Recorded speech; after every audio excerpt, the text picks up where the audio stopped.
Each and every day I get back up and move forward with my fist clenched toward the battle. Jocko Willink.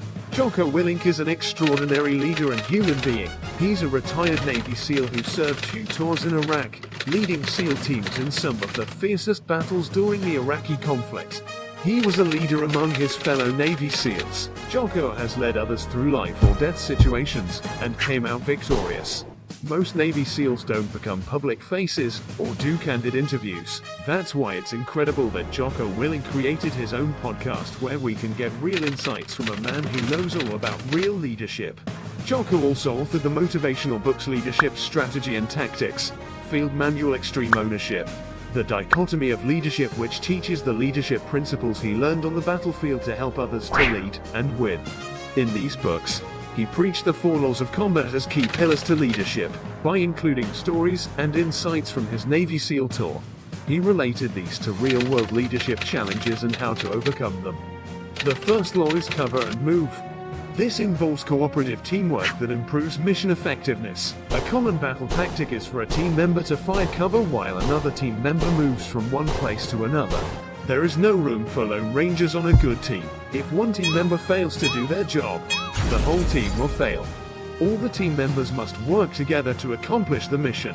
In the real life, this refers to teamwork. Smaller teams work within larger teams and sometimes conflict arises, resulting in problems.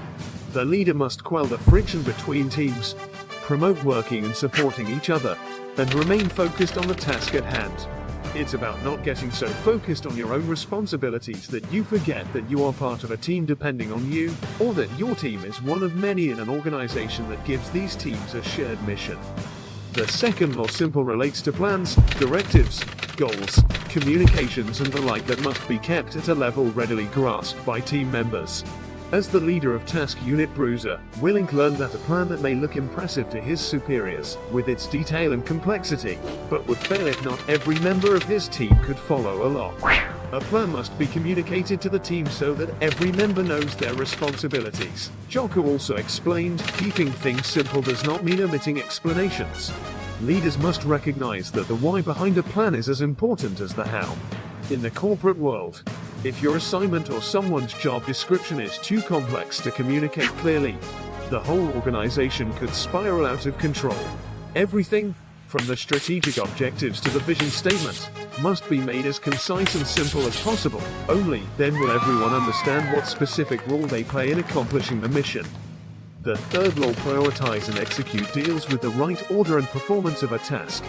In the battlefield, you are going to be attacked on various fronts and all these attacks are going to occur at the same time. When that happens, instead of trying to defend all fronts at the same time, what you have to do is pick the most strategic front and focus your efforts, your personnel, and your resources on that in order to win the war. To translate this in the real world, you cannot fix or accomplish everything at the same time. First, you must evaluate and prioritize the biggest problem. Then, you can lay out your steps, seek input from others, and execute your plan to fix the problem. After that problem is fixed, move on to the next highest priority problem on the list and repeat your steps until that problem is solved as well. Prioritize and execute involves remaining a step or two ahead of real-time problems to avoid failure. As Willink notes, taking on too many problems simultaneously will likely lead to failure at them all. The fourth and final law, decentralized command, requires that every team member be ready to step up and lead.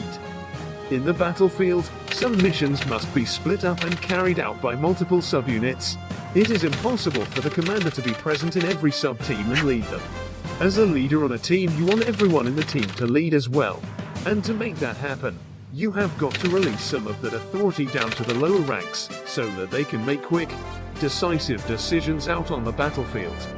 Leadership needs to be distributed down through the teams along with the respective responsibilities. Team members must know what they need to do, and why they are doing it. Senior leaders maintain situational awareness by constantly communicating with their subordinate team leaders and back them up even when bad decisions are made. In the corporate world, if you want to empower others, you must decentralize the hierarchy and give ownership away to your team. The point is to make everyone in your organization understand the intent of the leader. Once that is done, they will feel more empowered to make their own decisions with that common intent in mind. These teams find it easier to see and accomplish the mission because everyone is empowered to move forward, not just those who are in charge. So there you have it. These are Jocko Willink's 4 laws of combat that are found out in leadership strategy and tactics. He adds extreme ownership and dichotomy of leadership as other components important to the formation of a successful leader. Far from being only applicable to the battlefield, these laws and principles can be tactfully applied to leadership situations in the corporate settings and will greatly help all leaders in any organization. You can implement these principles now and run your organization like a Navy SEAL team. As Jocko Willink's quote, "Most things that never get done because they never get started." Get started today.